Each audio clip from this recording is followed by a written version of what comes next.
Alors bonjour Yves Lenoir. Bonjour. Merci de nous accueillir chez vous pour cet entretien pour Enquête et Débat. Tout le plaisir est pour moi. Alors je vais vous présenter rapidement. Vous êtes ingénieur de l'École supérieure d'électricité. Vous avez fait votre carrière en tant qu'ingénieur de recherche à l'École des mines en mathématiques appliquées. Donc vous en êtes venu au nucléaire via un groupe interministériel sur les déchets radioactifs. C'était en 74-75.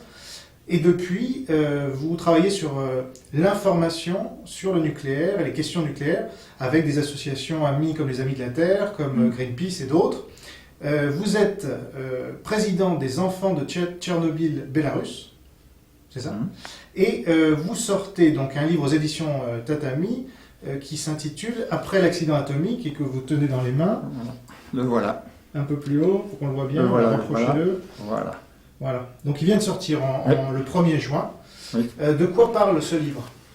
Alors ce livre est en fait la traduction d'un livre qui a été publié au Bélarus au début des années 2000, la première version en 2003.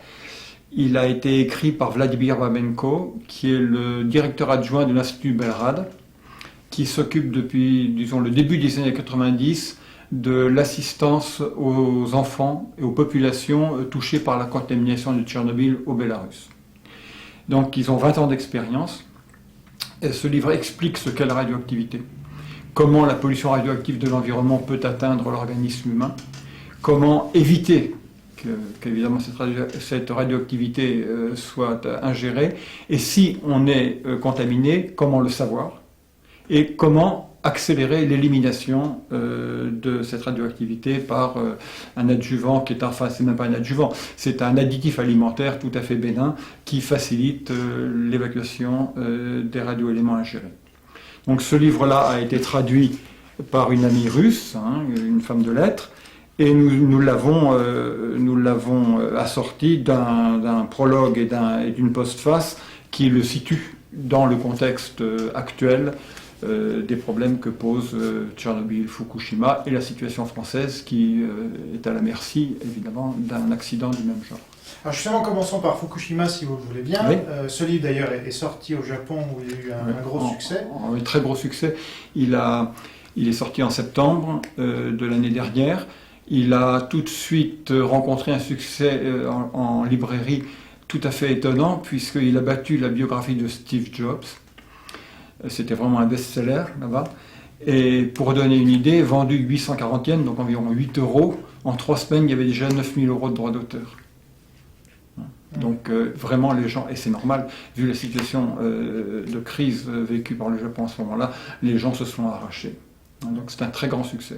Et alors ça a sauvé, vous diriez que ça a sauvé des gens, ce genre de guide? On ne sauve pas des gens avec un livre, simplement on les informe de comment faire pour éviter de se contaminer. Donc les gens qui l'ont sont informés. D'ailleurs l'auteur du livre insiste beaucoup, la base de la méthode de Belrad, c'est l'information. Les moyens techniques, les moyens prophylactiques sont là pour vérifier, alors moyens techniques pour vérifier que les gens ont fait ce qu'il fallait, qu'ils se sont protégés, parce que dans un pays comme le Biélorussie où les gens sont pauvres, ils peuvent pas partir. On les incite même à revenir, comme actuellement au Japon. Donc ils sont obligés de faire attention. Ils vivent dans un environnement qui est relativement dangereux, donc il faut faire attention à ne pas se nourrir n'importe comment. Et Belrad fait cette information et ensuite passe régulièrement avec des moyens de contrôle pour vérifier que les gens ne sont pas contaminés. Puis s'ils sont contaminés, on leur donne la prophylaxie qui facilite l'évacuation des radioéléments. C'est cette procédure très longue, permanente, qu'il faut reprendre année après année, parce que les enfants sont les plus vulnérables, ils sont en pleine croissance, et les enfants, c'est les générations qui se renouvellent. Donc les enfants d'aujourd'hui ont leurs parents qui ont éventuellement déjà été suivis par Belrad, et qui maintenant doivent apprendre à se protéger, et ils devront plus tard, parce qu'il y en a pour, en gros, 1 ou 2 siècles. Ouais. Et là, vous faites donc un travail d'information, vous mettez beaucoup l'accent là-dessus. Oui. Que pensez-vous du travail des médias sur ces questions de radioactivité? Il est indigent, et ceci depuis le début. Il est pire qu'indigent, il est dangereux. C'est-à-dire que les médias tendent à relayer la parole officielle. Et la parole officielle, elle est, depuis le début de l'industrie atomique, et même depuis le début de la radioactivité, c'est-à-dire depuis la découverte du radium, tous les médias et tous les officiels en gros, relayent la parole des promoteurs de ces techniques. Les enjeux sont énormes parce que c'est des enjeux à la fois militaires, géopolitiques, industriels. Et il se trouve qu'il y a une capacité de désinformation qui s'est structurée vraiment bien après la guerre, après Hiroshima et Nagasaki, bien entendu. Tout ça est parti le processus actuel est parti après la guerre. Avant la guerre, c'était en gros les prémices, on pourra en parler. Et depuis, il n'y a pas de grands médias qui ait réellement fait un travail de fond pour faire comprendre les tenants et aboutissants de la situation que nous vivons actuellement.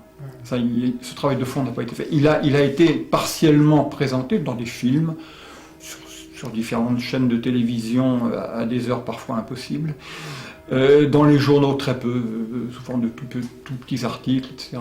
Mais dans la presse,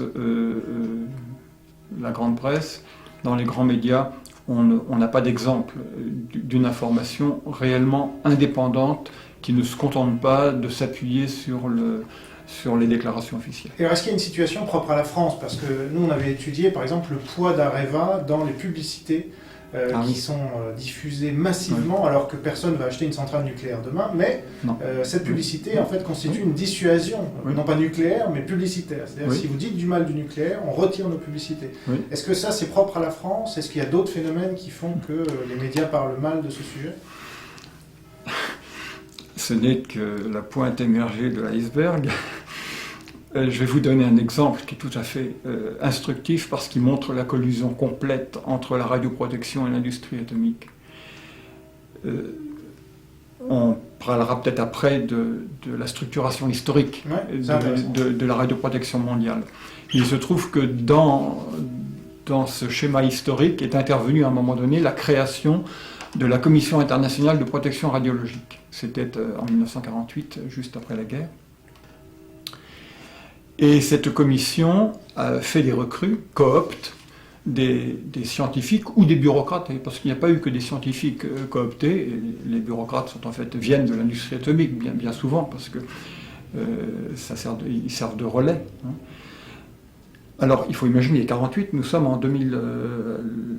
L'épisode que je vais vous raconter, c'est 2010, donc c'est pratiquement 60 ans après. Il s'est agi de compléter le comité central, le main committee, de la commission internationale parce qu'un membre était mort. Bon. Il fallait donc faire une recrue. Alors c'est quand même une assemblée de vieux schnocks, parce qu'ils sont là depuis longtemps. Ils ont fait toute leur carrière dans l'industrie atomique, dans la nébuleuse de la radioprotection. Et il s'agissait de rajeunir un petit peu pour que la photo de famille soit plus agréable. Une vingtaine de personnes à peu près. Alors ils sont allés chercher Natalia Chandala, qui est une jeune radiobiologiste russe, qui travaille près de Moscou, dans un institut, qui vraiment présente bien, très, très sportive, très, très bien. Et donc je me suis intéressé à cette personne, parce que je me suis dit, la dernière recrue, je voudrais voir qui elle est. Son profil. Oui, exactement. Et alors, pour ça, Internet est absolument génial. Je tape son nom, et la première page de Google me donne une intervention de Natalia Chandala pour le compte, comme conseillère de communication du trust russe Rosatom, qui fabrique les centrales, le cycle du combustible et tout. Dans le cadre, elle intervient dans le cadre d'un chat sur Internet sur le thème Radiation, Friend or Enemy. Ah, quand même. Voilà. Donc, c'est exactement comme une secte le ferait. Si vous avez une secte, je ne sais pas si on peut le dire parce que vous risquez un procès, mais bon, une secte lambda qui fait un chat sur Internet, elle vous dira lambda, friend or enemy. Ouais. Donc, la radioprotection, là nous avons un exemple récent, 2010 à peu près, de la collusion complète entre la science radiologique, ses financements, l'industrie atomique et le complexe de radioprotection mondiale. Et alors, juste avant cette interview, vous me parliez, c'était très intéressant, de l'origine historique de la radiologie et de son influence sur même ce sujet La Oui. radioactivité, alors quel Oui. est le rapport? Alors, le lien remonte à la fin du 19e siècle, c'est-à-dire à la découverte du radium, 1898 par Marie Curie, et des rayons X. Il y a eu à ce moment-là un engouement absolument extraordinaire pour cette technique et pour ce matériau, le radium. On vendait de l'eau enrichie en radium ou venant de sources radioactives, comme l'eau de Vichy. Enfin, certaines sources de Vichy. On vous vendait des pommades au radium, crème de beauté au radium.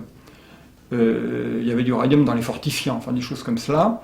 Et les rayons X étaient utilisés à tir-larigot pour voir, parce que c'est curiosité. Bon. Alors, il se trouve que les médecins radiologues, qui faisaient énormément d'argent avec ça, parce que c'est la médecine la plus riche, hein, c'est la médecine nucléaire et radiologique. Je crois que ce sont les meilleurs salaires de la profession. Oui, c'est la médecine la plus riche. C'est ceux qui ont les meilleurs revenus et qui ont les plus grands besoins en matériel cher, donc qui réalisent les investissements les plus coûteux et qui en plus s'appuient sur les technologies atomiques. C'est-à-dire que toutes les améliorations dans la production des radioisotopes ou des rayonnements, des faisceaux de particules et tout que peuvent produire les physiciens sont évidemment, ont pour byproduct les applications médicales. Hein. Donc il y a intérêt à ce que l'image des uns et des autres soit cultivée pour qu'il y ait finalement ensuite un public pour consommer tout cela. Et donc les radiologues, à l'époque, travaillaient en radioscopie. Vous aviez l'écran et le radiologue était là. Donc ils recevaient le faisceau que le patient lui-même, qui avait traversé le patient. Alors évidemment, le patient en prenait plus que le médecin, mais les patients, ils défilaient, le médecin, il restait. Donc très très vite, ils se sont rendus compte qu'ils tombaient comme les mouches, les médecins. Ils attrapaient des leucémies, enfin, toutes les maladies qu'on contracte rapidement. Ça, c'est dans les années 10-20, tout de suite. Ah oui. Tout de suite. Donc, dès les années 20, se sont constituées des commissions de médecins, de radiologues, pour édicter une réglementation, les bonnes manières d'utiliser le matériel. Parce que c'est bien de faire de l'argent, mais si on meurt jeune, c'est pas très drôle. Bon. Enfin, c'est dommage. Et donc, les premières normes datent de cette époque-là.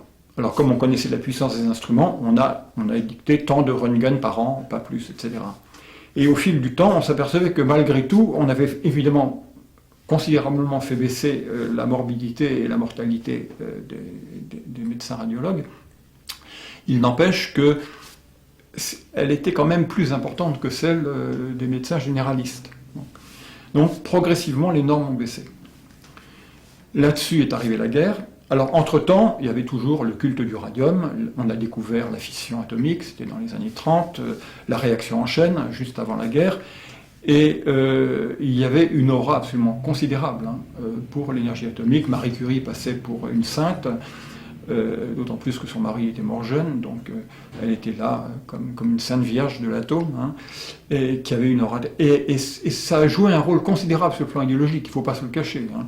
Récemment encore, notre président est allé honorer Marie Curie, hein, qui est, alors pas pour le culte de la radioactivité, mais comme l'exemple d'une étrangère qui fait une carrière scientifique éminente, et une femme en plus. Donc on a tout, quoi, on a tout à la fois. Bon. Et puis le byproduct, c'est effectivement la radioactivité. Mais bon, là, il n'en a pas parlé. Et alors, après la guerre, il y avait un enjeu nouveau. C'était les conséquences des deux explosions de Nagasaki et de Hiroshima.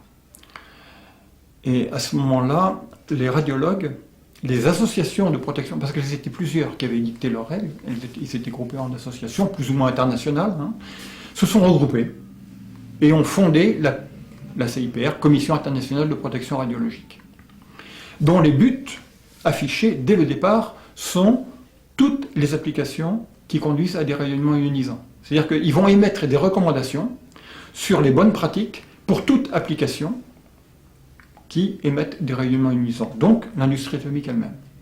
Donc on voit une corporation, parce que c'était une corporation, qui avait défini des règles d'utilisation du matériel pour ses besoins propres, en gros faire de l'argent et pas mourir trop tôt, hein, qui se présentent à l'ONU, parce qu'ils ont demandé un agrément, comme ceux qui vont finalement, non pas réglementer, parce que ça c'est de l'autorité des États, voire des institutions internationales, mais qui vont apporter les informations qui vont permettre de guider les décideurs dans le domaine des recommandations radiologiques.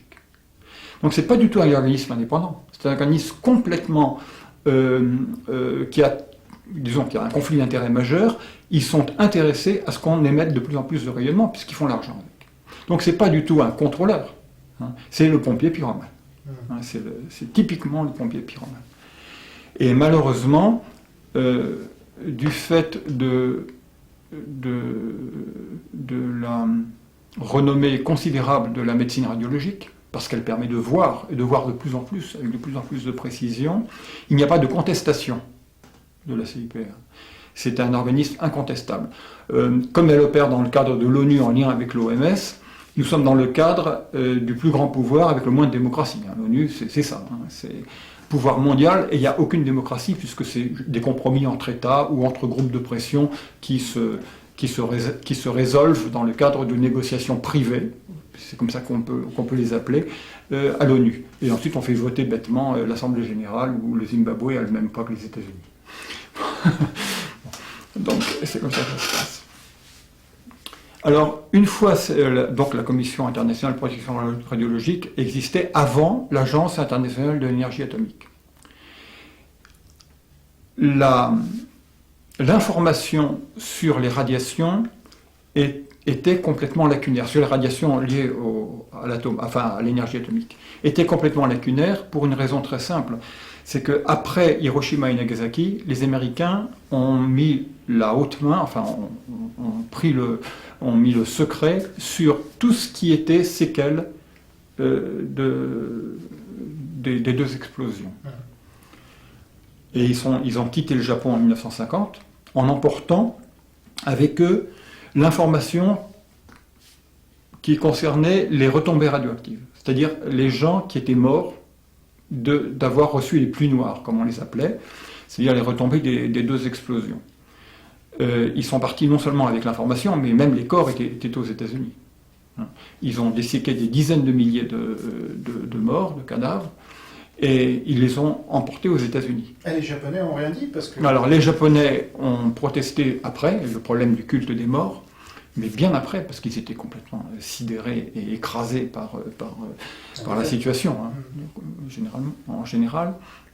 Et c'est seulement au début des années 70 qu'ils ont obtenu qu'on leur rende les corps. C'est très bien écrit dans un film qui se trouve sur notre site, qui s'appelle Blessure atomique, qui a été fait en 2006 par Marc Petitjean, un film absolument remarquable, parce qu'il explique absolument très très bien cette séquence historique.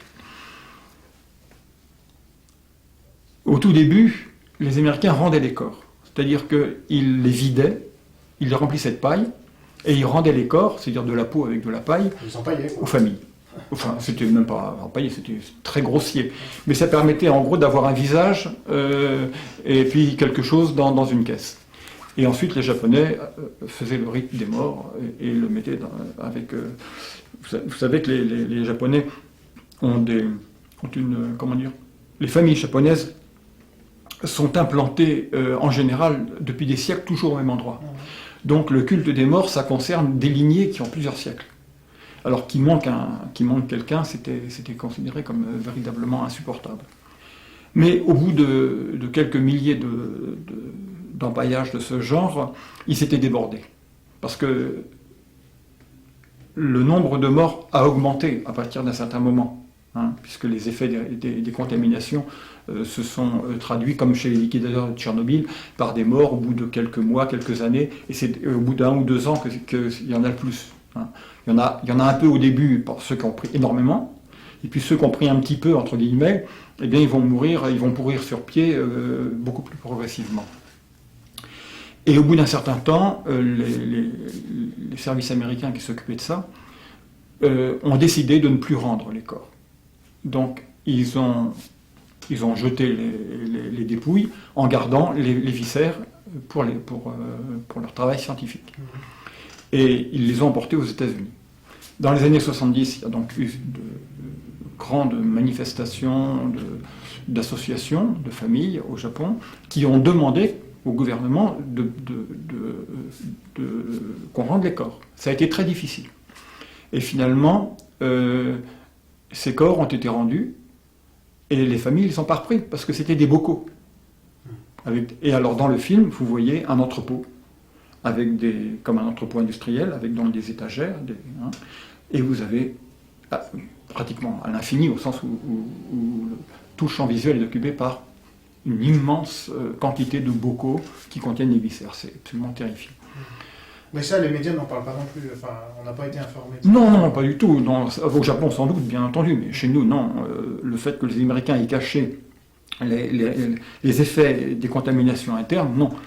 Alors, ça, c'est une chose qu'il faut quand même savoir, parce que pour les Japonais, ça leur a permis de faire reconnaître les morts des retombées radioactives. Parce que pendant de nombreuses années, je crois que c'est jusqu'en 1971, et ça a été à l'ONU que ça s'est résolu, le bilan officiel de Hiroshima et Nagasaki, c'était 60 000 morts. C'était ceux qui avaient, comme disent les Japonais, vu le pika, le flash. Donc ceux qui avaient été à, en gros, 1 ou 2 kilomètres de la bombe, de l'explosion, pas ceux qui ont été volatilisés, qu'on n'a pas retrouvés, mais ceux qui ont été brûlés et irradiés. Bon. Et ceux-là ont été comptabilisés 60 000. Et toutes les études des effets des radiations ont été basées sur l'étude de cette cohorte de morts et ensuite de survivants qui avaient vu le pika. Bon.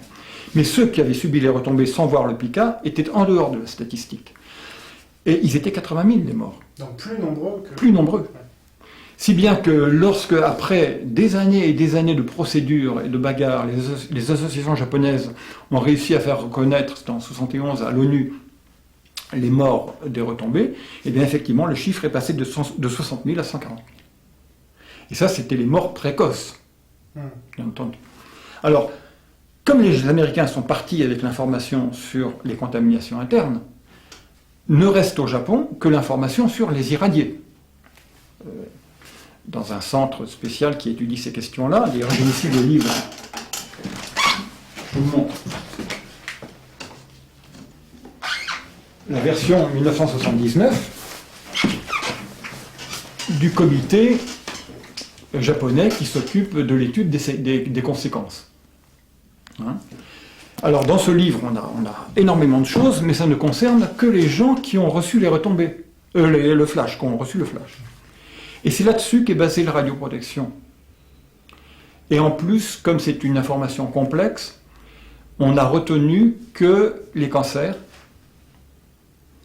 et les malformations. Pour les cancers, le schéma n'est pas simple. C'est-à-dire que la relation dose-effet n'est pas linéaire. Il y a des gens qui résistent mieux que d'autres. Non, parce que là, on a de larges populations, et effectivement, on sait qu'il y a une petite partie de la population qui a un génome qui résiste mieux aux radiations, parce qu'ils ont un système de réparation qui est plus efficace, et qui, en gros, 5% de la population. Et ceux-là, d'ailleurs, peuvent être sélectionnés pour travailler sous radiation. C'est ce que font les Russes. Ouais. Plutôt que de sélectionner des gens compétents, ils sélectionnent des gens résistants. Vous me direz, on pourrait avoir les deux à la fois, mais bon, c'est pas forcément toujours le cas, parce que c'est un problème de calcul de probabilité. Je ne sais pas comment ils font en France, mais enfin, en Russie, c'était connu, on sélectionnait pour travailler sous radiation les gens, on faisait un test avec ça se fait avec le sang, juste quelques gouttes de sang, on regarde comment ça on l'irradie, on regarde comment se fait la réplication des leucocytes, et puis si c'est bon, ils sont considérés comme pouvant travailler sous radiation, et si c'est mauvais, on les expose moins. C'est ça le principe. Alors non, là on parle de grand nombre, de dizaines de milliers de personnes qui ont été suivies au fil des années. Là, ce livre date de 1979. En gros, il y a à ce moment-là à peu près 20 ans de statistiques qui sont traitées dedans. Et ce dont on s'aperçoit, c'est que les doses de radiation faibles ont proportionnellement plus d'effets que les doses d'irradiation fortes. C'est comme l'homéopathie, c'est inversement proportionnel? Non, c'est pas tout à fait comme l'homéopathie, parce que les phénomènes ne sont pas les mêmes. Ouais. Encore que, peut-être, on ne sait rien. Mais là, non, parce qu'on parle de radicaux libres, donc c'est pas les mêmes. Quand vous avez une forte dose de radiation qui vous traverse l'organisme, là c'est des rayons gamma, ils viennent de l'extérieur, ou des neutrons, vous avez une formation de radicaux libres. C'est-à-dire, c'est de la pure énergie. L'énergie pure, c'est-à-dire que vous avez des cellules qui sont ionisées, les molécules d'eau sont dissociées, et vous avez des radicaux agressifs, oxygénés, qui vont pouvoir aller attaquer les matériaux biologiques qui sont autour. Alors, s'ils sont très peu nombreux, la probabilité qu'ils se recombinent avant d'aller taper à droite ou à gauche est faible. S'ils sont très nombreux, ils vont d'abord se recombiner plutôt que d'aller taper, parce qu'ils s'attirent mutuellement. Et cela explique que, bien sûr, les fortes doses font plus d'effet, mais proportionnellement moins que les faibles. Voilà. Alors ceci transparaît très bien dans les tableaux des cancers différés, des populations irradiées des cohortes. Mais c'est compliqué dans des recommandations générales. Alors c'est compliqué, et puis politiquement c'est très embêtant, parce que ça veut dire que plus la dose est faible, plus elle est proportionnellement dangereuse. Et donc son effet statistique dans une population, si elle est très faible, ne sera jamais nul. Difficile à détecter, mais en fait, on pourrait le prouver facilement, jamais nul. Alors, comme ça c'est très gênant, la Commission internationale de protection radiologique a mis de côté cette information scientifique, qui est publiée dans des tas de revues, de comités de lecture, de livres, c'est véritablement de la science dure, ça, c'est la science de l'épidémiologie sérieuse, et a dit non, c'est linéaire. Alors si c'est linéaire, c'est très bien, parce que vous avez franchement, près de zéro, vous n'avez plus rien. Alors que si c'est pas linéaire, si ça fait comme ça croît très vite près de zéro, ce qui est le cas. Et non seulement on n'utilise que les cohortes des survivants de Hiroshima et Nagasaki, c'est-à-dire la radioactivité externe, pour déterminer la radioprotection, mais en plus on biaise, on truque, on met de côté l'information pour biaiser et dire que c'est une loi linéaire. Par ailleurs, on ne prend pas en compte le fait qu'à Hiroshima et Nagasaki, vous avez des tas de gens qui sont morts, non pas parce qu'ils avaient pris des radiations seulement, mais parce que pendant 3 semaines, ils ont été laissés dans le dénuement le plus total. Et de ce fait, il y a eu une sélection des plus résistants au dénuement, pas aux radiations. Dénuement, c'est-à-dire le manque d'eau, manque de soins pour des blessures, des choses comme ça. Donc les gens pouvaient mourir de tas de choses qui n'étaient pas forcément liées aux radiations, même s'ils avaient été irradiés. Et donc la statistique porte sur une cohorte qui a été sélectionnée par cet épisode extrêmement pénible que les survivants ont vécu avant qu'on leur vienne véritablement en aide. Bon, bien sûr, les médecins japonais sont intervenus tout de suite, mais ils étaient très peu nombreux, parce que d'ailleurs beaucoup avaient été morts dans l'affaire, ou sont morts très vite, ou juste après. Et puis surtout, toutes les infrastructures étaient détruites. On soignait les gens dans les cours d'école. Même pas dans les écoles, parce que les écoles elles étaient déjà pleines de malades. Donc ils étaient dehors. Bon, vous imaginez, quand vous avez été brûlé par la chaleur, les infections qui pouvaient se développer. Enfin bon, il y a donc eu beaucoup de morts qui auraient peut-être survécu dans des conditions plus standards, disons, plus modernes. Alors, ça c'est donc la base.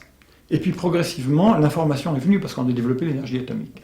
Et on s'est aperçu que les normes qu'on avait dérivées au départ de cette expérience Hiroshima-Nagasaki étaient peut-être un peu trop hautes. Il fallait les baisser. Mais on a conservé cette philosophie. La relation dose-effet est linéaire. Et les seules séquelles qu'on doit chercher à éviter, enfin qui vont se produire et qu'il faut chercher à réduire au maximum, ce sont les cancers et les malformations génétiques. Aucune des autres conséquences des contaminations internes ou des irradiations ne sont prises en compte. Comme par exemple ? Alors, il y en a une qui est prise en compte, je vais quand même le dire avant de parler des autres, c'est le syndrome d'irradiation aiguë, qui vous tue en 3 jours ou 3 semaines. Alors là, évidemment, il n'est pas question de cancer, c'est que l'organisme s'empoisonne parce que les radicaux libres produisent des toxines, l'organisme génère des tas de toxines, des protéines toxiques et tout, il ne peut plus les éliminer. Et les vaisseaux sanguins sont extrêmement fragilisés par les radicaux libres, donc vous avez des hémorragies. L'intestin, qui est un viscère fragile, part en eau de boudin, c'est le cas de le dire, et donc la personne meurt très rapidement avec une fièvre intense, puisqu'il y a une infection généralisée, en fait, avec On voit il y a des taches partout, il perd les cheveux. Enfin bon, c'est le syndrome terrifiant qui se produit d'ailleurs si vous êtes contaminé aussi, hein, beaucoup. Hein. C'est ce qui est arrivé à Litvinenko avec le polonium, là, quand il a été assassiné au polonium. Hein. C'est les radicaux libres qui l'ont tué. Hein. Le polonium en lui-même, la dose qu'on met qu'on lui a fait ingurgiter pour le tuer, la dose est faible, mais elle est très active. C'est ça le vrai problème. Ce qui n'est pas pris en compte. Alors, ce qui n'est pas pris en compte, ce sont les maux qui atteignent, actuellement, les enfants de Tchernobyl, ouais. Hein, ou bien les populations, dès le début d'ailleurs, à Fukushima. À Fukushima, un exemple, les gens se sont étonnés parce qu'il n'y avait aucune information. Hein. Au Japon, c'est l'un des pays où finalement l'information sur Tchernobyl est le plus mal passée. Ce qui est paradoxal quand même, parce qu'ils ont subi Hiroshima et Nagasaki. Bon. Oui, on s'est aperçu, nous, puisqu'on a établi des liens immédiatement avec eux, qu'ils étaient vraiment complètement ignorants sur ce qui s'était passé après l'accident de Tchernobyl. C'est-à-dire que le lobby atomique japonais est très fort. Hein. Ouais. Au Japon, on sait très bien que quand même la mafia est jusqu'au gouvernement. Et la mafia est dans l'industrie atomique, ça on le sait complètement, hein, l'extrême droite mafieuse en fait. Et donc cette mafia a réussi à la prouesse de vendre l'énergie atomique au Japon, c'est connu, il y a une alliance entre la CIA et la mafia pour vendre l'énergie atomique, enfin vendre, oui vendre au sens de la propagande, l'industrie atomique au Japon, et la culture japonaise, la psychologie japonaise était prête à ça. C'est-à-dire que dès le début, même dans les semaines qui ont suivi l'explosion des bombes, on a vu, en tous les cas j'ai un rapport ici d'un radiologue de Nagasaki, qui dit « J'espère qu'on va développer l'énergie atomique pour produire de bonnes choses pour le peuple. » Puisqu'on a vu qu'elle était très puissante, il faut absolument qu'on la développe chez nous pour la paix, enfin pour faire de l'énergie. Sans se poser la question sur ce qui pouvait se passer en accumulant comme ça tant de radioactivité dans des installations. Et donc ce besoin de rédemption, soigner le mal par le mal, d'une certaine façon, se trouvait déjà complètement éprouvé par un médecin, en l'occurrence, qui avait soigné les rescapés de Nagasaki. Mais lui était radiologue. Alors que son équivalent, qui est le docteur Hida, qu'on voit dans le film Blessure atomique, dont je vous ai parlé, qui était lui médecin militaire à Hiroshima, médecin généraliste, il a tout de suite compris qu'il ne fallait pas développer l'énergie atomique. Parce que lui, il n'avait rien à faire avec les radiations. Il voyait bien qu'elle tuait les gens, que c'était dangereux, et il ne fallait pas faire d'énergie atomique. Et il a tout le temps milité, lui, contre le développement de l'énergie atomique au Japon. Donc il y a vraiment une coupure entre les gens qui vivent des radiations, en quelque sorte, hein, et puis ceux qui, finalement, soignent les gens irradiés. Hein. Et alors aujourd'hui, ironie de l'histoire, évidemment, Fukushima, après Hiroshima et Nagasaki, est-ce que cette césure-là est en train de changer, j'imagine? Enfin, on lit que le Japon est en train de sortir du nucléaire. Est-ce que c'est vrai? Et dans quelle mesure? La situation est très confuse. Quand on suit ça de près, on se rend compte qu'il y a eu effectivement une réaction, d'ailleurs du ministre Naoto Kan lui-même au début, tout à fait en faveur d'une sortie du nucléaire, ça c'est clair, hein, qu'on arrête. Naoto Kan a perdu son poste de Premier ministre, il a été remplacé par un pro-nucléaire. Donc c'est déjà très indicatif de la puissance du lobby, qui a pu tout de suite changer le personnel dirigeant pour placer un de ces hommes, ou un homme qui adhérait à ses idées et à ses objectifs au gouvernement. Alors, ce qui s'est passé au Japon est de deux ordres. D'abord, on a arrêté toutes les centrales qui avaient été endommagées, ce qui est logique. Et toutes celles qui pouvaient subir une grosse réplique, donc en gros la côte Est. Juste une chose, parce qu'on a 58 centrales en France, combien il y en a au Japon? Pour eux, c'est pareil. Mais eux, elles produisent en proportion moins, parce que c'est un pays qui produit beaucoup plus d'électricité que la France. Ouais. Donc ils ont à peu près 55 réacteurs. C'est énorme. Ah oui, c'est considérable. Tous en bord de mer, évidemment. Il n'y a pas de grand fleuve au Japon. Tous en bord de mer. donc exposés évidemment au séisme et comme on l'a vu à Fukushima, au tsunami. Donc les réacteurs touchés sont arrêtés. Alors tous les réacteurs touchés sont arrêtés. Les réacteurs qui sont susceptibles de subir des répliques de ce grand séisme qui, on pense, va avoir des équivalents dans une période proche, ceux-là aussi ont été arrêtés. Et il se trouvait que, par ailleurs, il y a eu une demande de révision de la capacité des autres réacteurs, des autres centrales, à résister à des événements équivalents, ce qu'on appelle en France les stress tests ou en Europe les stress tests. Donc on a déjà arrêté toutes les centrales, le temps, enfin, soit pour les mettre en révision, parce qu'il y en avait qui venaient à devoir changer le combustible, faire toute cette période de révision, et on en profite pour faire un certain nombre de tests, un certain nombre de vérifications, parce qu'on s'est rendu compte qu'à Fukushima, contrairement à ce que certains ont cru, le tremblement de terre avait commencé à détruire, à faire qu'un réacteur, au moins le premier, le Fukushima numéro 1, a eu des fuites de radioactivité avant qu'il y ait eu les problèmes de refroidissement liés aux pertes de tous les équipements par le tsunami. Donc, quand il y a eu le tremblement de terre, les barres de contrôle sont remontées comme il fallait. De ce point de vue-là, il n'y a pas eu de problème. Sans ça, les réacteurs auraient évidemment tout de suite fondu. Mais les indications des relevés des mesures de radioactivité sur le site montrent une augmentation de radioactivité avant l'arrivée du tsunami venant du réacteur numéro 1. Donc il a dû avoir ces tuyaux qui ont été... alors ça s'est agité comme ça, hein, et comme ils étaient vieux, ils avaient plus de 40 ans, il y a dû avoir des fissures qui se sont immédiatement formées et la radioactivité qui est sortie. Voilà ce qui a dû arriver. Donc, compte tenu de toutes ces informations, au Japon, ils ont commencé à prendre des précautions, à arrêter les centrales, les vérifier et tout. Mais actuellement, vous avez une demande de remise en service pour au moins 2 réacteurs, centrale de Oi, qui ne se trouve pas très loin de Tokyo. Il y a un conflit qui est compliqué, parce que vous avez évidemment la population qui ne veut pas, mais vous avez les maires des communes ou de la préfecture, enfin les responsables de la préfecture où sont implantés les 2 réacteurs qui voudraient bien qu'ils se mettent en marche parce qu'il y a l'argent qui vient quand les centrales tournent. Vous avez l'été qui approche, c'est lié maintenant, ça y est, avec la saison humide et chaude, qui demande beaucoup parce qu'on a pris l'habitude maintenant évidemment, de conditionnement d'air, et ça consomme énormément d'électricité. L'an dernier, ils ont non pas complètement coupé la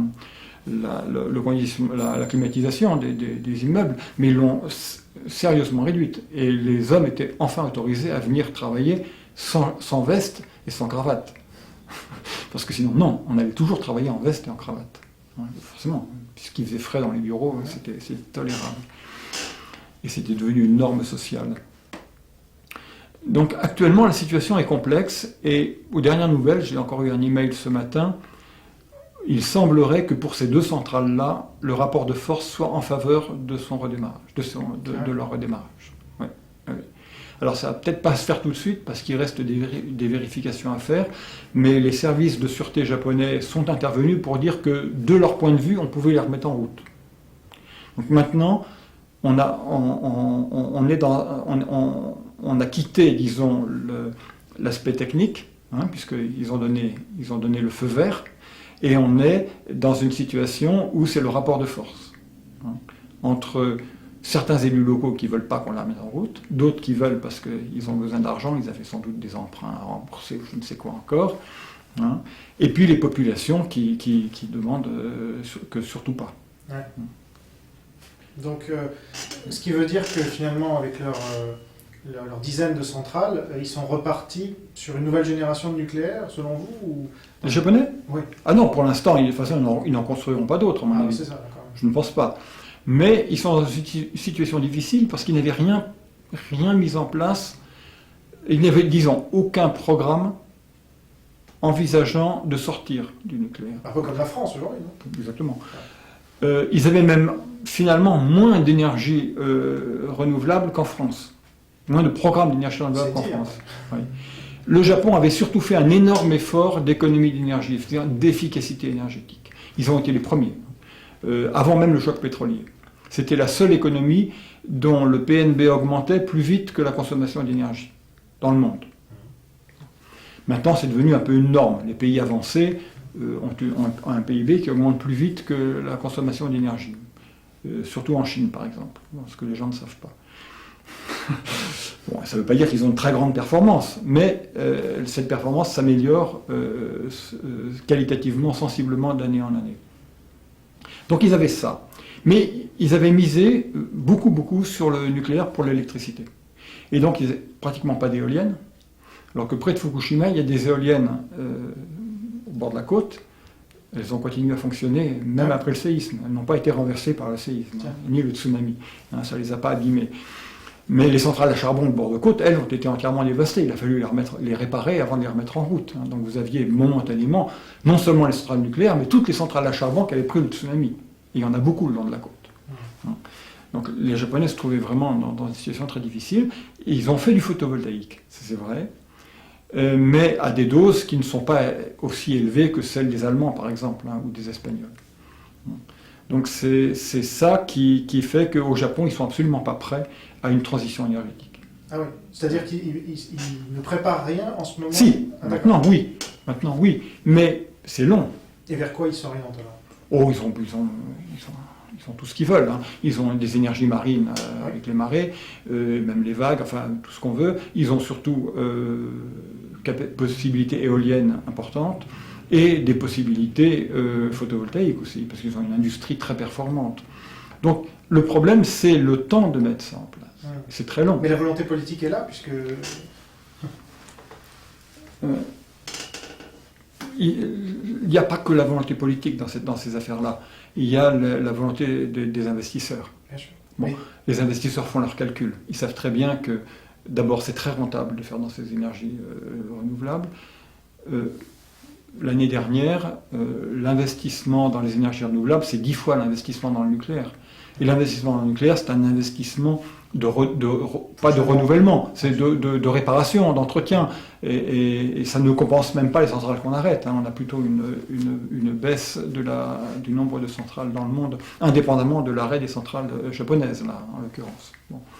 Donc, non, les investisseurs, eux, ils voudraient plutôt aller dans le renouvelable, parce que c'est beaucoup plus souple, ça rapporte beaucoup plus vite. On ne passe pas 15 ans à construire une centrale, une éolienne, on la monte en quelques semaines, donc ça rapporte tout de suite, les frais financiers sont plus faibles, il y a beaucoup d'intérêt, d'avantages à faire cela.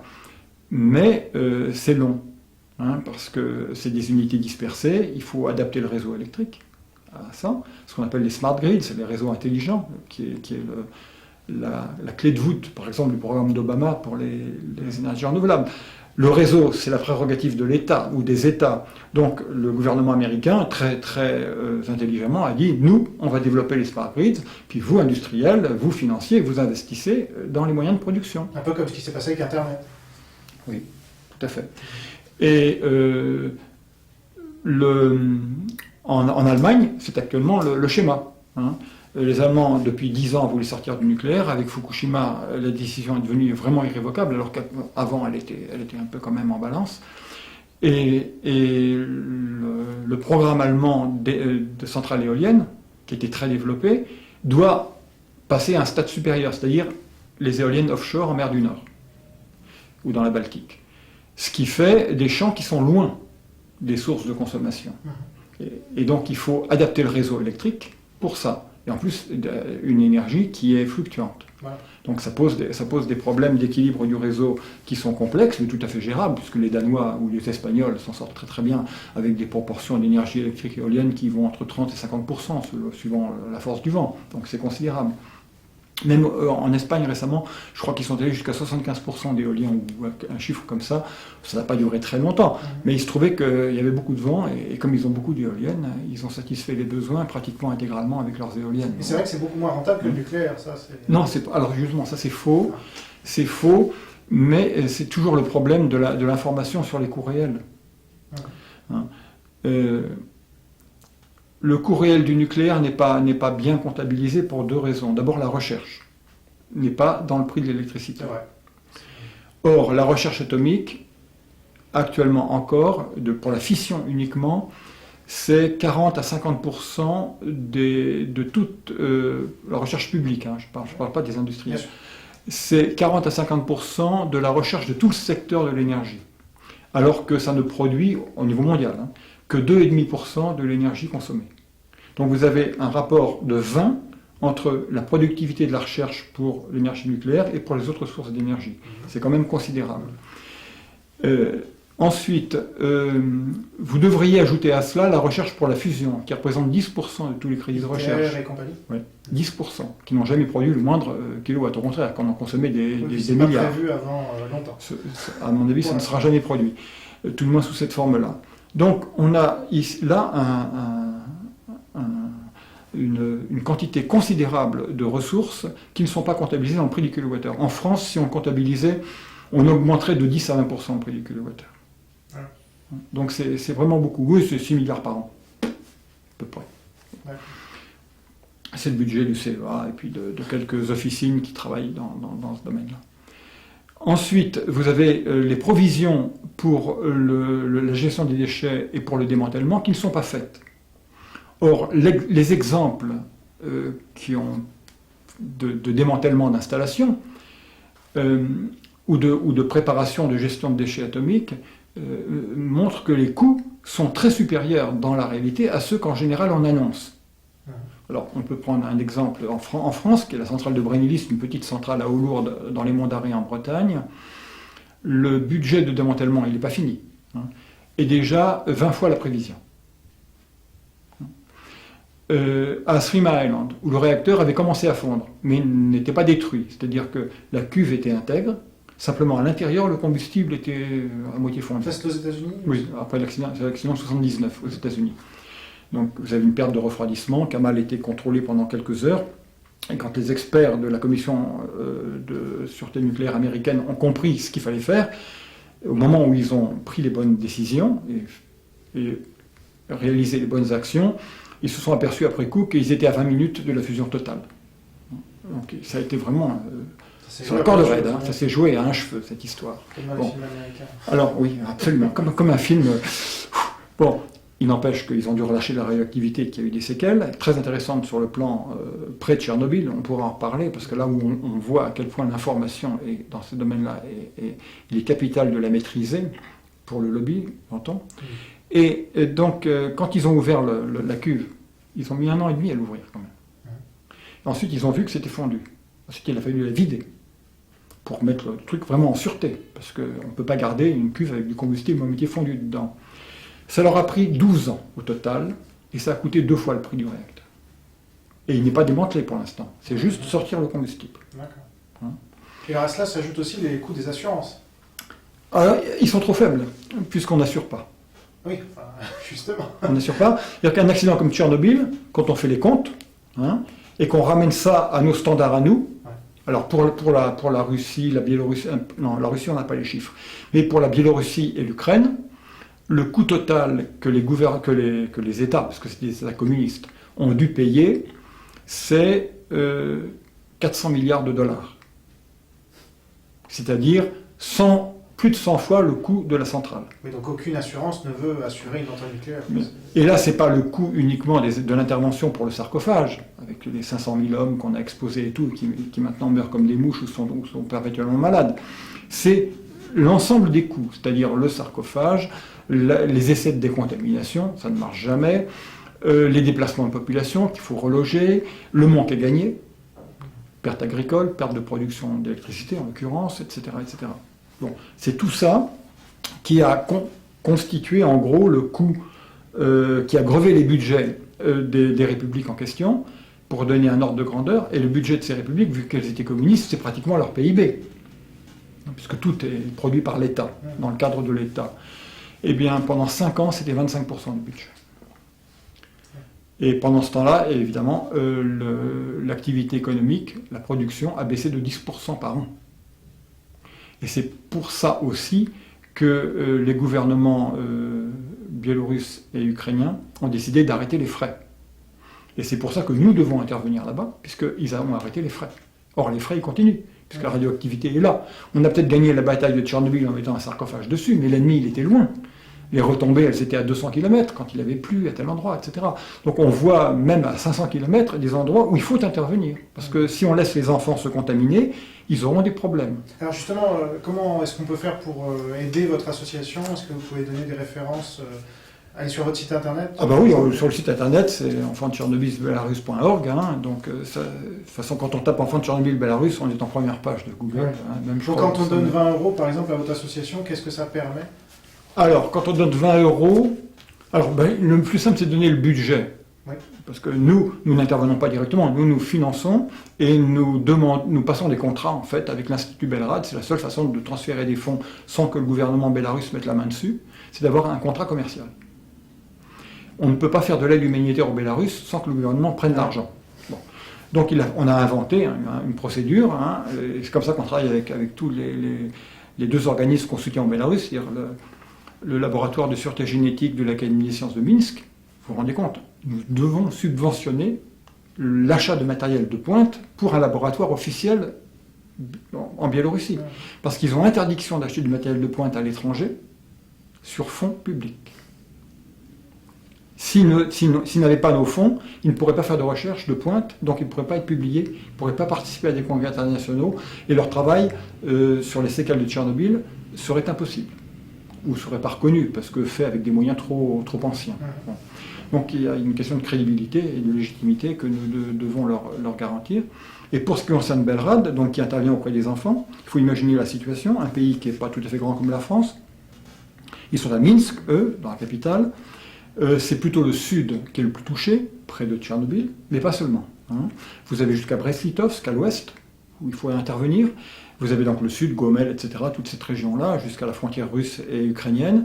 Et même au-delà de Minsk, au nord, vous avez des points chauds, parce qu'il y a eu un orage et ça a rabattu le nuage à cet endroit-là. Donc leurs interventions se font avec des camionnettes, laboratoires, où ils ont le matériel pour mesurer les enfants, mesurer leur radioactivité corporelle. Ça prend du temps, 2 minutes par enfant. On va dans une ville où on sait qu'il y a des problèmes encore maintenant, et on y passe 3 jours. Donc il faut payer l'hôtel, enfin tous les frais, les déplacements et tout. L'entretien du matériel et tout ça. Et il faut du monde pour faire tout ça. Par ailleurs, il faut qu'au centre de Belgrade, à Minsk, ils aient les compétences pour entretenir le matériel, parce qu'il y a un suivi officiel, enfin disons, il faut qu'ils fassent valider la qualité de leurs équipements de mesure chaque année. Et ça demande un entretien. Et ensuite, ils vont à la commission atomique biélorusse qui vérifie que leurs instruments donnent les bonnes mesures.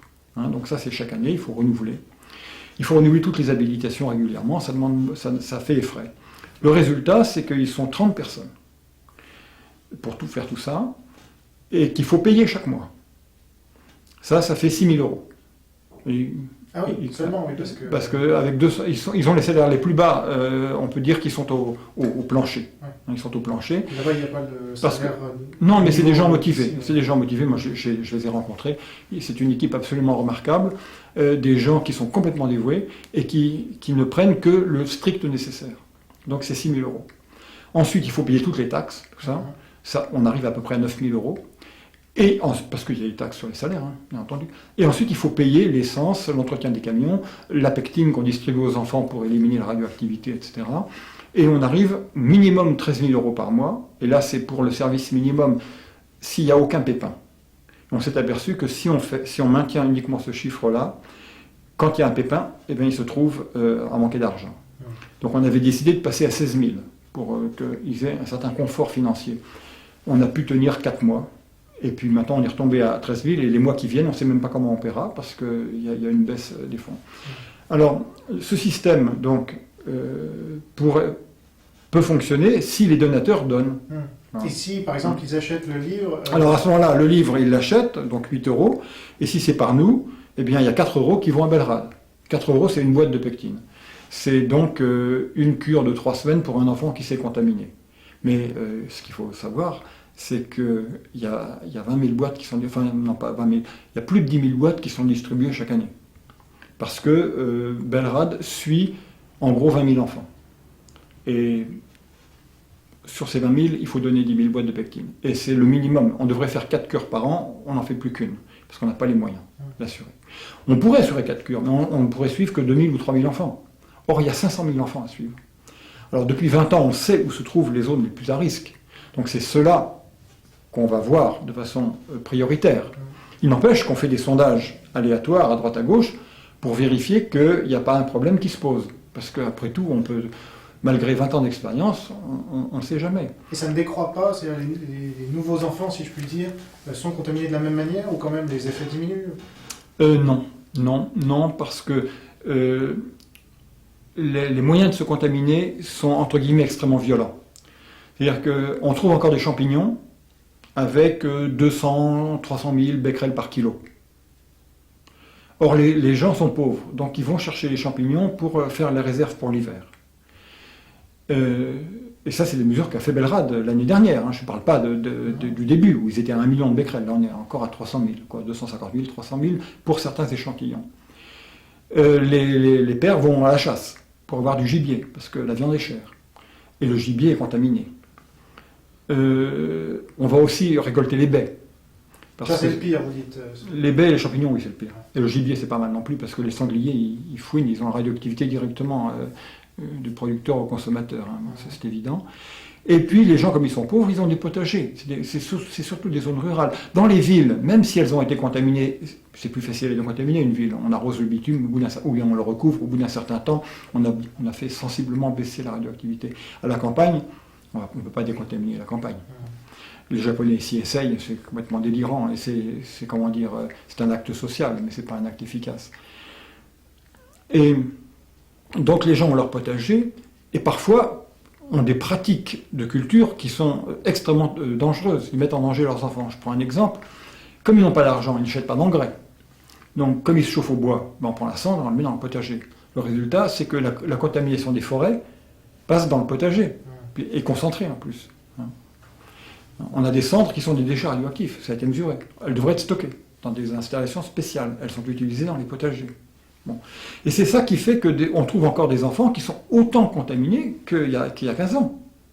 L'année dernière, on a les mesures, on a trouvé des enfants avec 3000 becquerels par kilo, alors que 20 becquerels, ça a été à peu près défini comme la limite au-delà de laquelle il y a des séquelles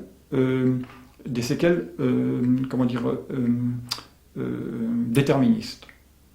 C'est-à-dire qu'un enfant, quand vous prenez une population d'enfants qui a 20 becquerels par kilo en moyenne de poids de corps de césium, vous avez là-dedans 30% d'enfants qui ont des problèmes cardiaques. Parce que le muscle cardiaque concentre la radioactivité.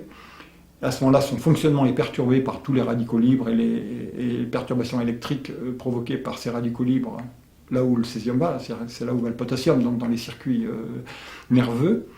Ça vous bousille les fibres, parce qu'elles ne réagissent pas bien. Ça fait des enfants qui, dès qu'ils font le moindre effort, ont une surtension qui les arrête quasiment. Il y en a même dans un film, il parle d'un voile, il a un voile.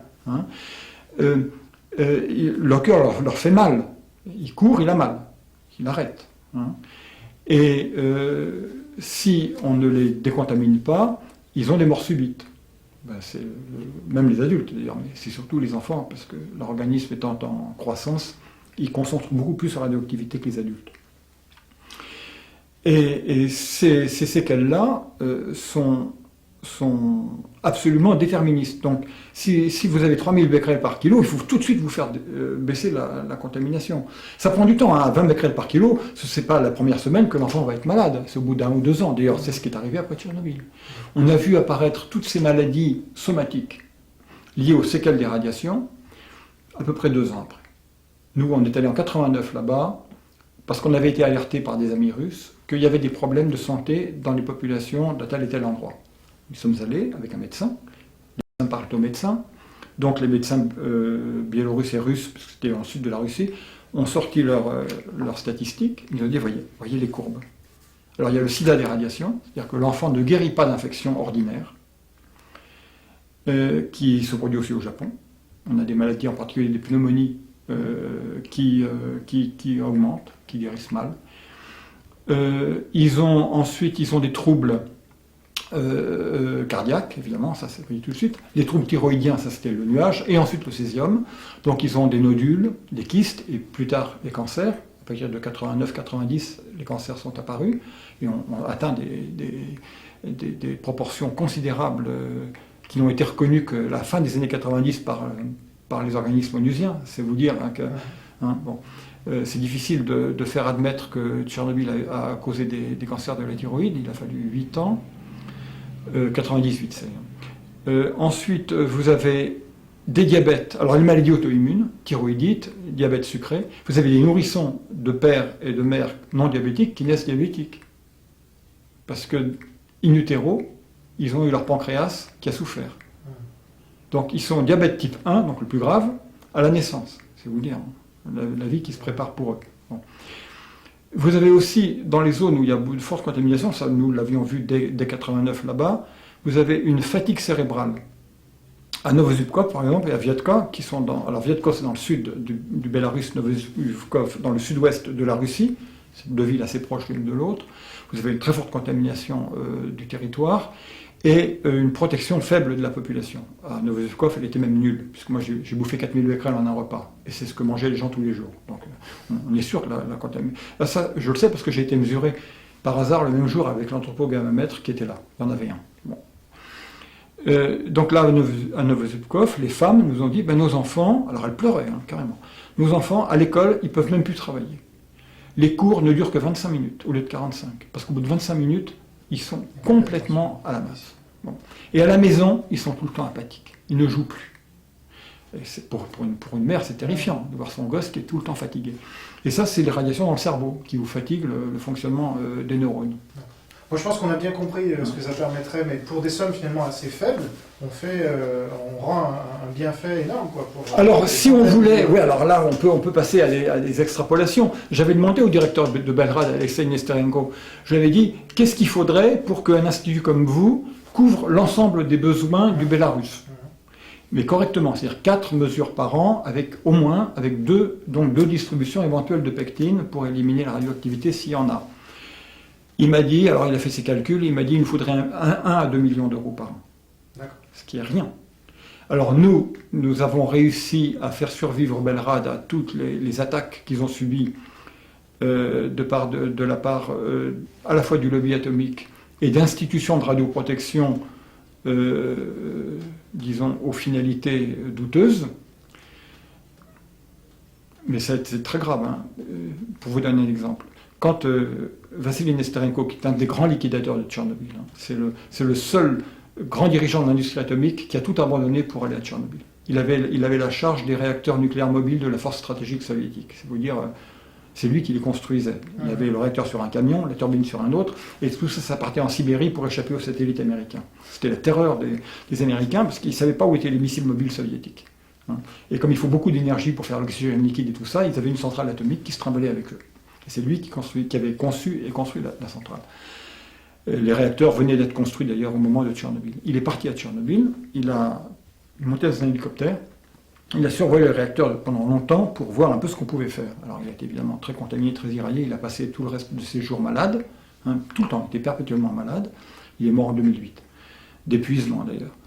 Et il a fondé Belgrade, avec Sakharov, avec Karpov, avec un homme de lettres, j'ai oublié le nom. Sakharov, c'était le grand prix. Oui, c'est le prix Nobel de la paix et le grand physicien nucléaire soviétique. Karpov, c'est un champion du monde d'échecs, qui a porté l'argent au départ. Et grâce à son entre-gens, parce que c'était l'un des plus grands responsables de l'industrie atomique soviétique, il a réussi à imposer son projet et à le faire payer par le gouvernement bélarusse. Donc 370 centres de mesure de la radioactivité de la nourriture, répartis dans les zones contaminées. Il les connaissait, les zones contaminées, puisque son équipe de 2000 personnes, son premier travail, ça avait été de vérifier les mesures officielles, parce que les Russes en faisaient aussi avec des hélicoptères. J'ai vu les cartes à Moscou, c'était fait dès la fin mai. Dès fin mai 86, tout était fait. Lui, il a voulu vérifier, et surtout, il voulait avoir les chiffres pour lui, pour savoir où intervenir, parce qu'ils étaient secrets. Les cartes ont été publiées... Non, puis surtout, les cartes ont été publiées qu'en 2009. Elles étaient couvertes par le secret... 89. Donc 3 ans après. Elles ont été couvertes par le secret tout le temps. Lui, il avait les chiffres. Il a vu que les enfants tombaient malades, mais c'est seulement quand il l'a vu, parce que rien n'était prévu. Puisque l'OMS, la CIPR, tout ça, n'avaient pas les informations que les Américains avaient cachées, et surtout cherchaient à réduire les effets des radiations par les textes et non pas autrement. Donc ils avaient un rapport dose-effet qui était tout à fait faux, hein, et non pertinent. Quand il y a eu les premiers effets de Tchernobyl, ils ne les ont pas attribués à Tchernobyl, ils les ont attribués au stress psychologique. Et ça, c'est une invention qui datait de très loin. Le stress psychologique comme dommage principal des radiations, c'est-à-dire la peur des radiations qui vous causent des maladies, ça a été évoqué et traité dans un grand rapport de l'OMS en 1958. C'est les problèmes de santé mentale, c'est comme ça, c'est le titre, que pose le développement de l'industrie atomique. Hein? Et donc l'industrie atomique pose d'abord des problèmes de santé mentale, selon les radioprotecteurs, l'OMS et la CIPR. Et ensuite, quand il y a eu Three Mile Island, il y a eu des relâchements de radioactivité. Il y a des gens qui ont été malades.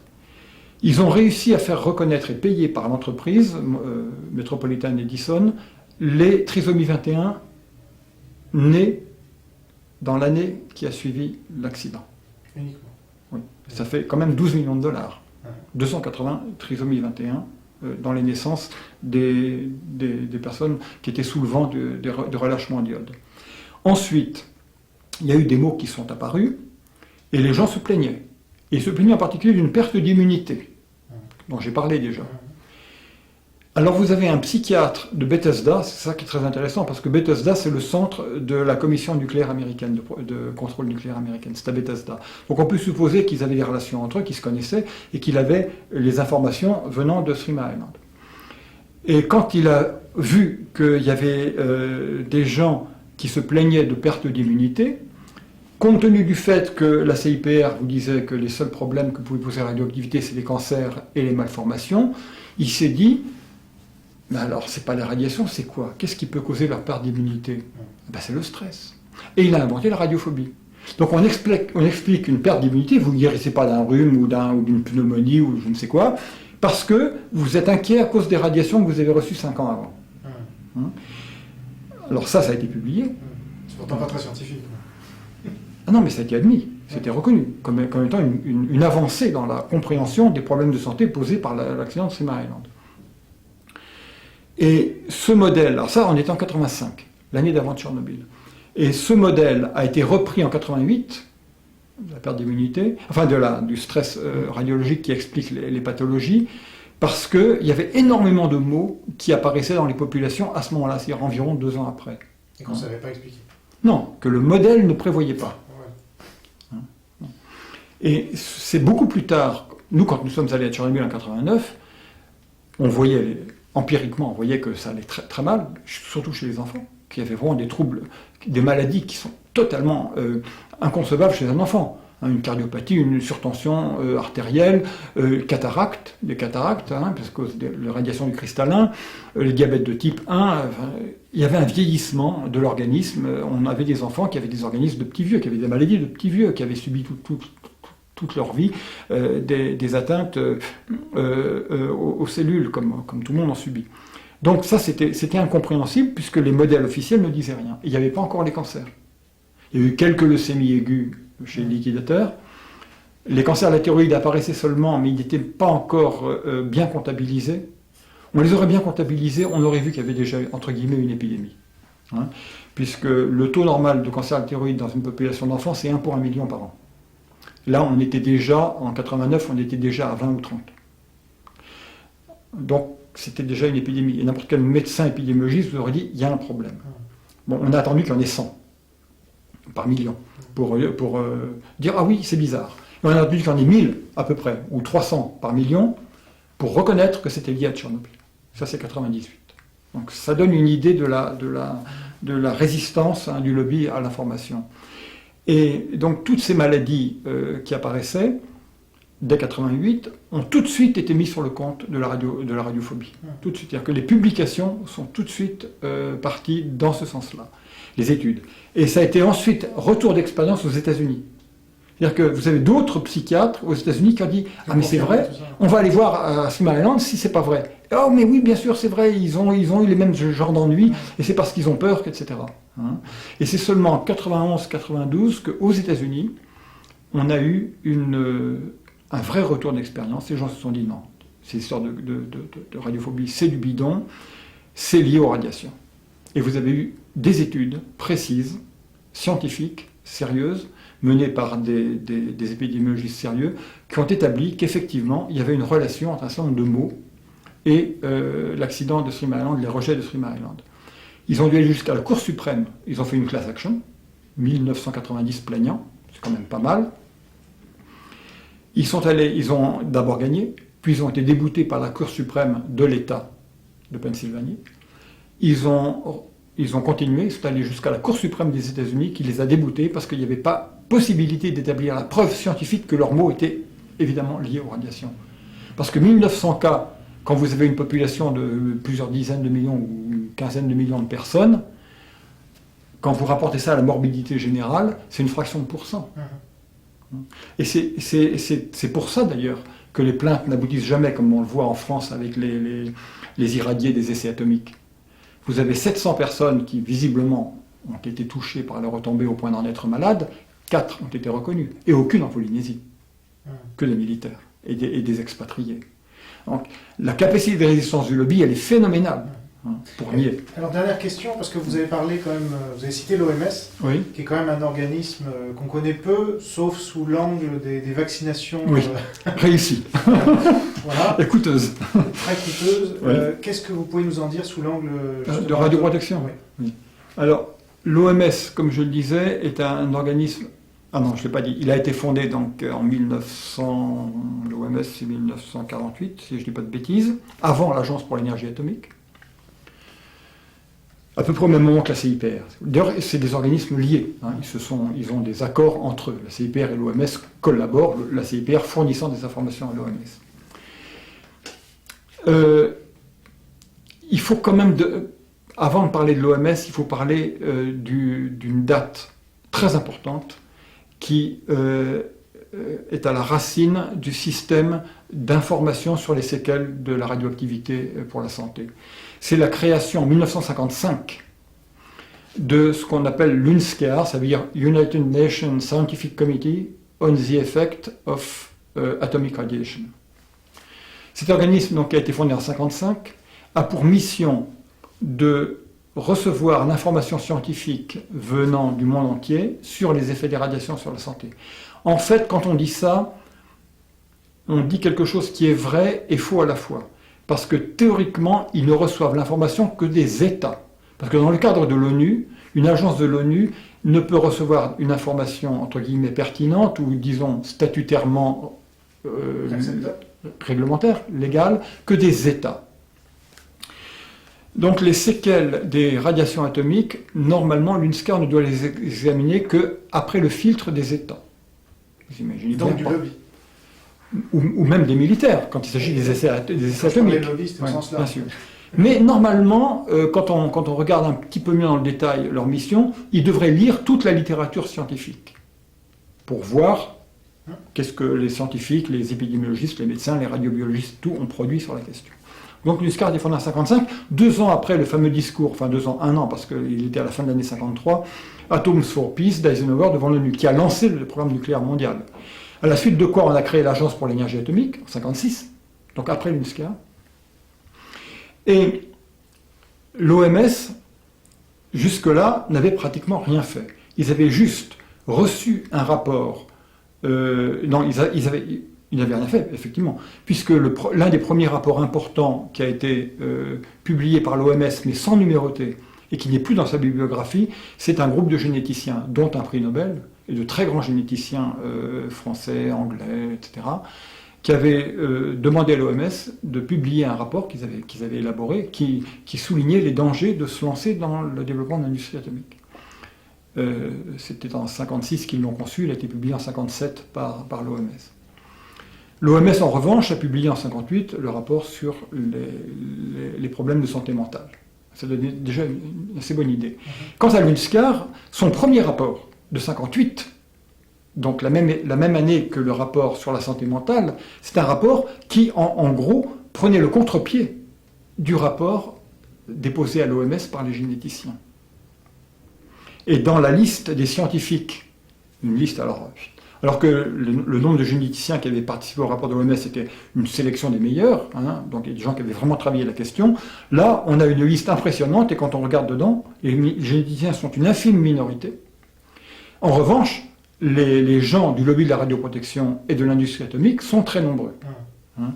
Donc on voit bien que l'UNSCAR joue un rôle qui n'est pas du tout de donner l'information réelle sur les dangers des radiations ou les effets, mais de la filtrer pour la fournir ensuite, parce que c'est comme ça que c'est organisé, en gros statutairement, à la CIPR. Donc la CIPR reçoit de l'UNSCAR l'information filtrée, qui est en gros filtrée par le lobby. Ça pourrait être un système, indépendant, mais pas du tout. Parce que quand vous suivez les carrières de ces différents personnages, ils passent de l'UNSCAR à la CIPR, puis ensuite ils vont à l'AIEA, et ainsi de suite. Donc en fait, c'est la même population qui concocte l'information. Il n'y a pas de regard indépendant, c'est le conflit d'intérêts permanent. Et d'ailleurs, votre carrière est d'autant plus belle que vous voudrez plus dans le conflit d'intérêts. Donc ces gens-là se vautrent sans vergogne, comme on voyait avec Natalia Chandala, hein, comme on parlait au début. Il n'y a pas de contre-pouvoir. Il n'y a aucun contre-pouvoir. Bon. Alors, la CIPR fait ses recommandations et l'OMS les reçoit et les analyse. Ouais, L'OMS, l'Agence pour l'énergie atomique aussi, hein, l'AIEA, et les diverses agences internationales, le PNUE, le PNUD, etc., la FAO, reçoivent ça et en déduisent donc une réglementation internationale, après avoir analysé les recommandations de la CIPR.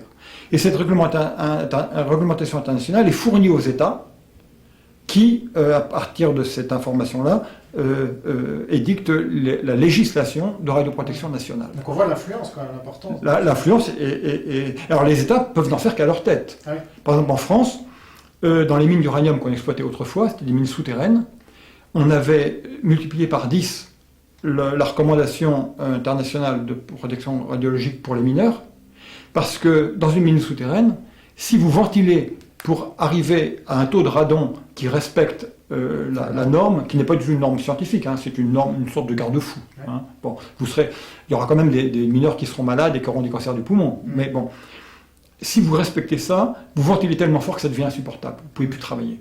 Hein, vous êtes dans un courant d'air permanent, mais très fort. Bon. Donc on ventilait, et comme on ventilait pas trop, pour que les gens supportent la ventilation, il avait fallu changer la norme. Donc en France, on avait multiplié par 10. Ouais. Bon, maintenant, il n'y a plus de mineurs d'uranium en France, donc le problème ne se pose plus.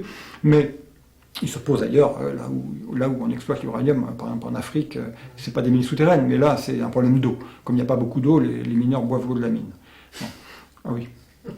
Ça ne va pas être joli. Non, ce sont des conditions qui sont pas du tout correctes. Bon. Et donc, quand on regarde ça, on comprend que l'OMS soit dans une situation de dépendance pour l'information, déjà, premier point. Mais ça va plus loin. En 1959, les stratèges de tout ce petit monde-là se sont rendus compte qu'il serait bon d'avoir un accord de coopération entre l'OMS et l'Agence pour l'énergie atomique. Alors il y a des raisons budgétaires à cela, c'est que les uns comme les autres vont être amenés à faire des rapports, des études, etc., et qui peuvent faire doublon. Bon.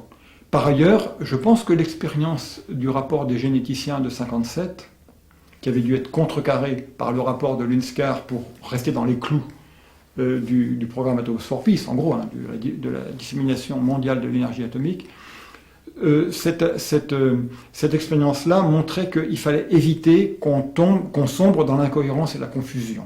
Donc c'était bien que les deux organismes les plus puissants concernant l'un la santé et l'autre l'énergie atomique se mettent d'accord pour traiter de concert les problèmes. Donc c'est un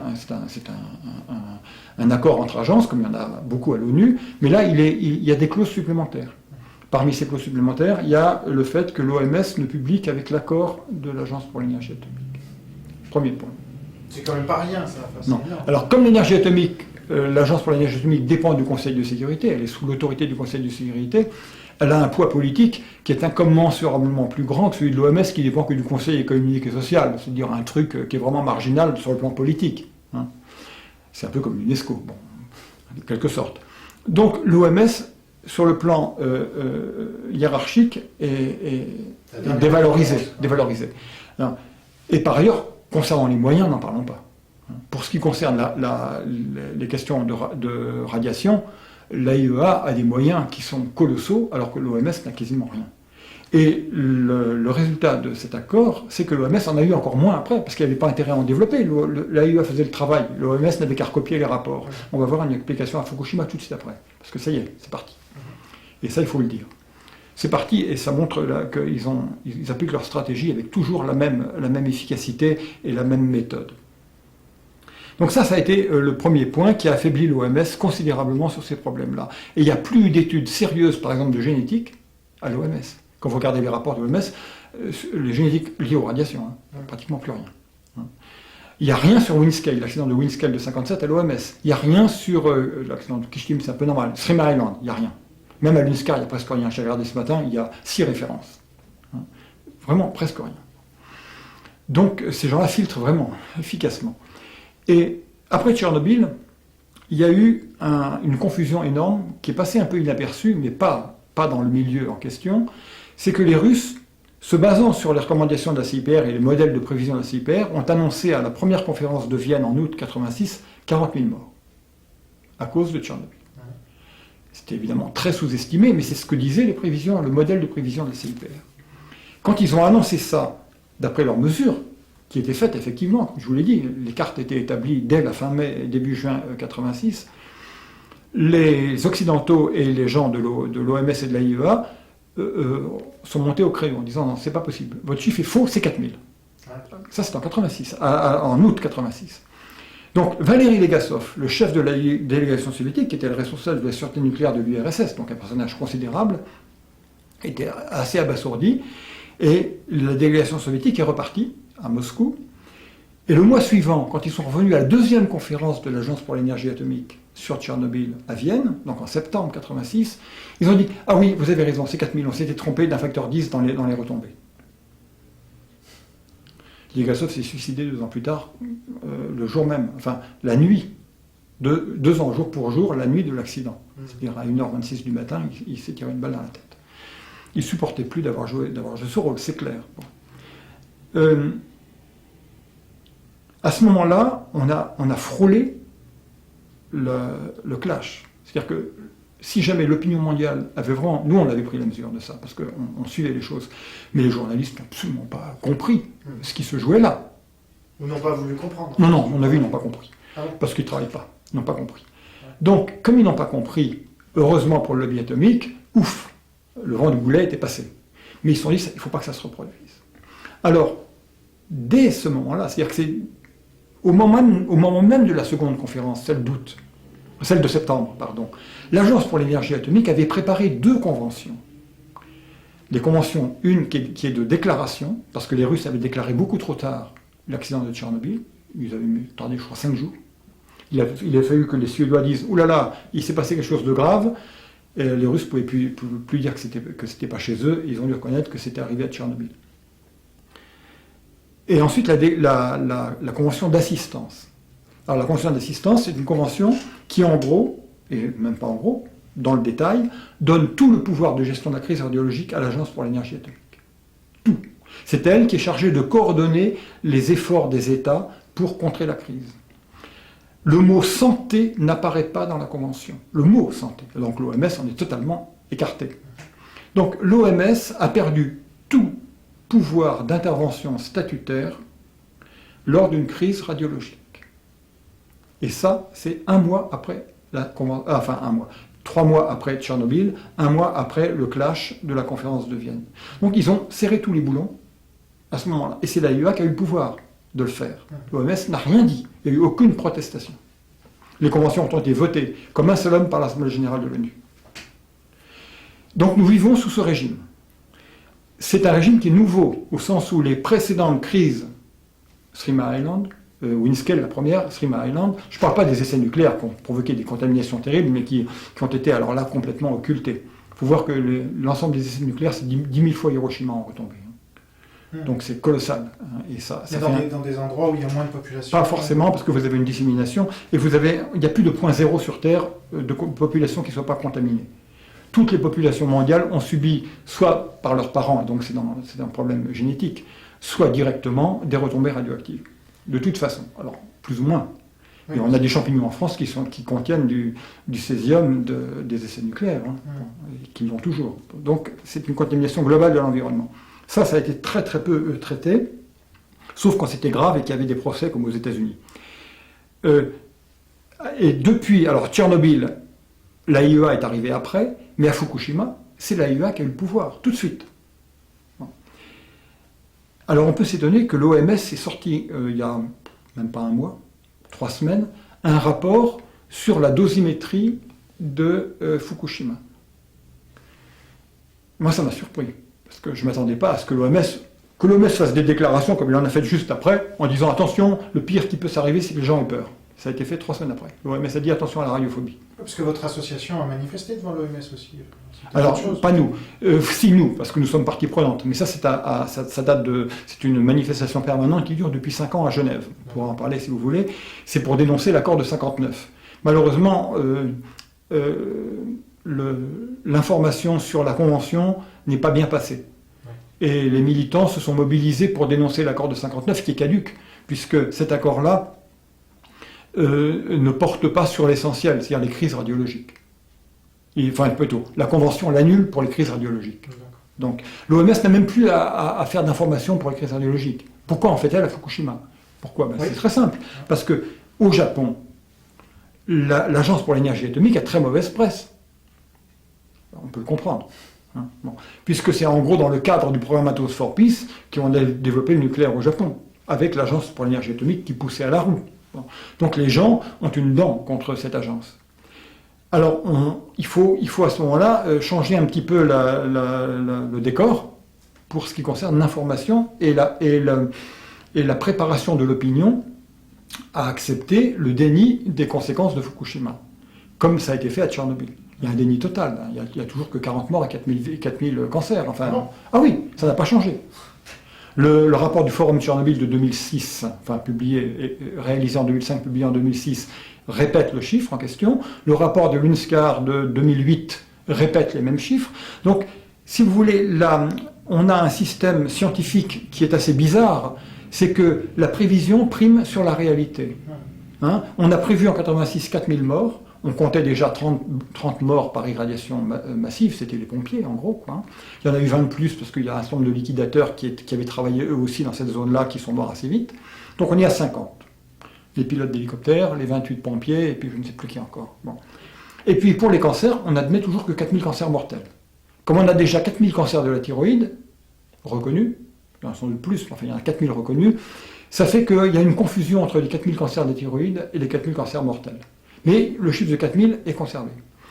Et qu'il y ait déjà à peu près 200 000 liquidateurs qui soient morts assez rapidement, qu'on voit très bien dans les films, on les voit, il y a des témoignages irrécusables et des choses pareilles. Bon. Quand le gouvernement biélorusse publie le fait que sa population a baissé de 1 million d'habitants presque en 15 ans, c'est un fait. Ça veut dire que la mortalité est beaucoup plus précoce et la natalité est en baisse. Bon. Ces choses-là, et à Fukushima, aujourd'hui, on en est à combien de décès dus? Alors, on ne le sait pas. On ne le sait pas parce qu'on ne peut pas le savoir. Vous avez un effet précoce qui est sur les fœtus et la conception des enfants.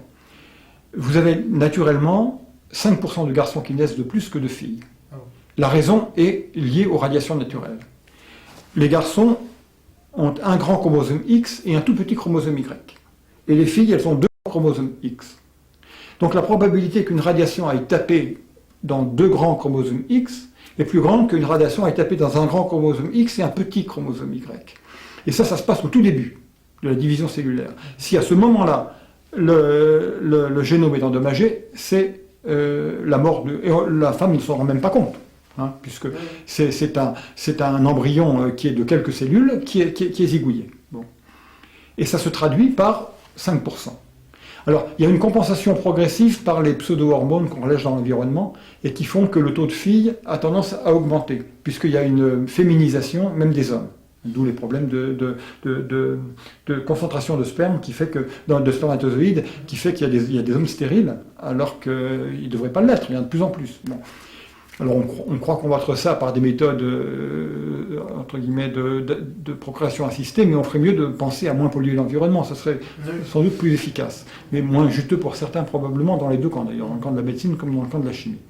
Alors pour les radiations, quand vous avez donc un nuage radioactif qui passe, ou une contamination de l'environnement, si une femme à ce moment-là est en train de concevoir un enfant, la probabilité que naisse une fille baisse.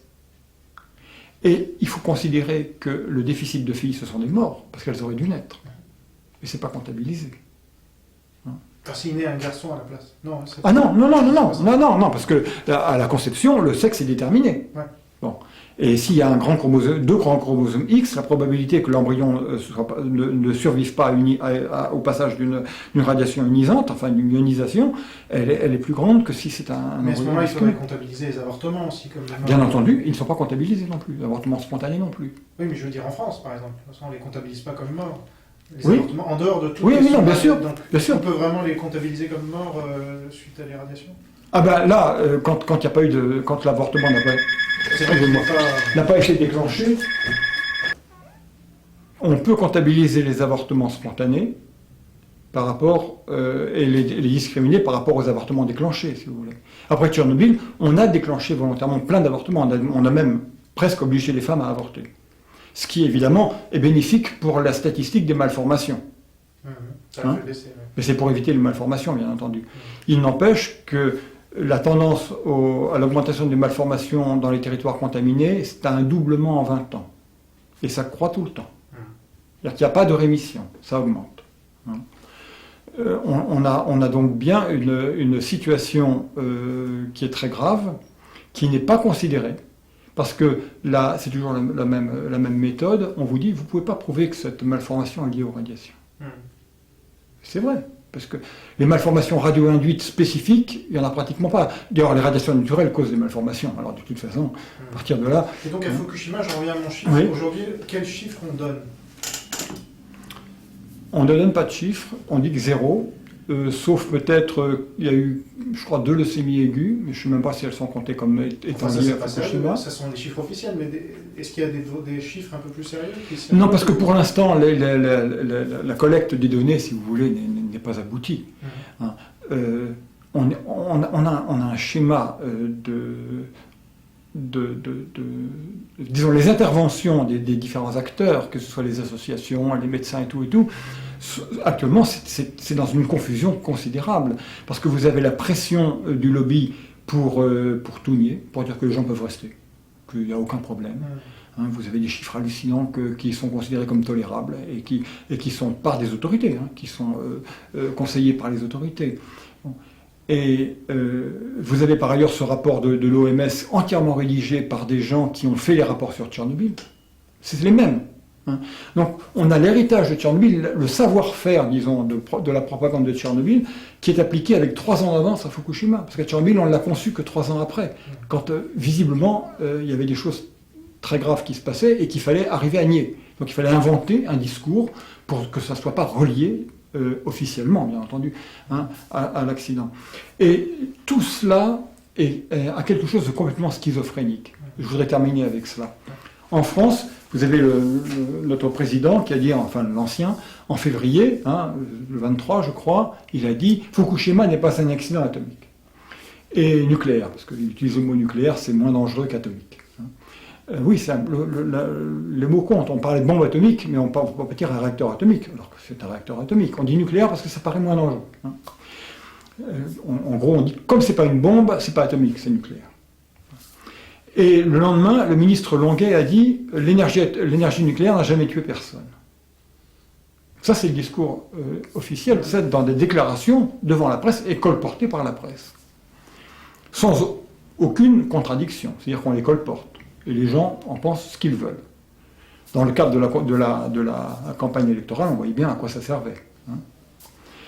Et si vous allez simultanément, le même jour, sur le site du ministère des Affaires étrangères, à la page des conseils aux voyageurs au Bélarus, vous avez une page Biélorussie, conseils aux voyageurs. Alors vous avez toujours les premiers paragraphes qui concernent la sécurité, puisque la mission du ministère, c'est de protéger les Français à l'étranger. Donc on parle d'abord de comment faire pour être en sécurité dans le pays qu'on va visiter.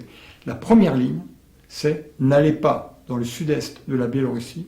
Et si vous y allez, ne mangez pas la nourriture que vous y trouvez. Bon, voilà. Tout est dit. Ah oui. Yves Lenoir, merci.